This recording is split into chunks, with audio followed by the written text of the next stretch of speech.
Hi everyone, আমার একটা কলিগের দাদার বিয়ের মেনু শেয়ার করছি তোমাদের সাথে। খাওয়া দাওয়া এই দেখো, প্রথমেই পাতে পড়ে গেছে গরম গরম ডিমের টেবিল, যেটা আমি ভিডিও করতে পারিনি। আমার খাওয়ার ভিডিও করে দিচ্ছিল আমার কলিগটা। এটা খেতে খুবই টেস্টি ছিল, গরম গরম ছিল বলে খুবই ভালো লাগছিল। আমি তো বক বক বক বক করে যাচ্ছিলাম খাওয়ার থেকেও বেশি।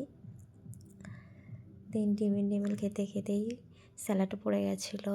তারপরে চলে এসেছিলো বেবি নান আর মশলাদার চানার সাথে বেবি নানটা খেতে ভালোই লাগছিল, টেস্টি ছিল।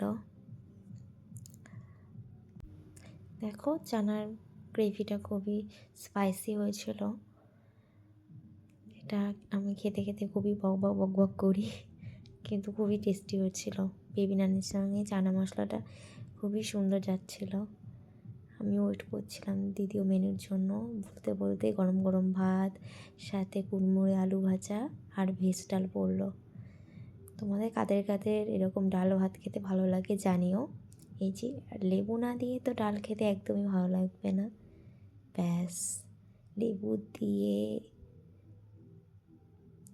ওয়েট করতে করতেই দই কাতলা চলে আসলো। আমি এক পিসই নিয়েছি, কারণ আমি বেশি খেতে পারি না মাছটা খুবই ফ্রেশ ছিল।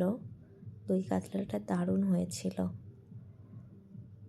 এত সফট ছিল মাছটা আর এত অয়েলি ছিল যে খুবই ভালো লাগছিল খেতে। সত্যি খুবই সুন্দর ছিল মাছটা খেতে খেতেই পাতে চলে আসলো গরম গরম ফ্রাইড রাইস আর তার সাথে মাটন। আমি অপেক্ষা করছিলাম কখন আমি মাটনটা পাবো। এর জন্য দেখো, আমি মাটনের দিকেই তাকিয়েছিলাম। অপেক্ষার অবসান ঘটিয়ে মাটনটা এখন আমার পাতে পড়লো। মাটনটা খুবই সফট ছিল, এত সুন্দর নরম হয়েছিল মাটনটা, রেয়াজি খাসি পুরো।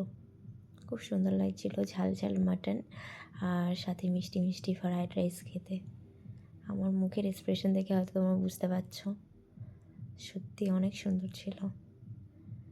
একবারে কি মাটন হয়, তার জন্য আমি আবার নিয়ে নিয়েছিলাম মাটন।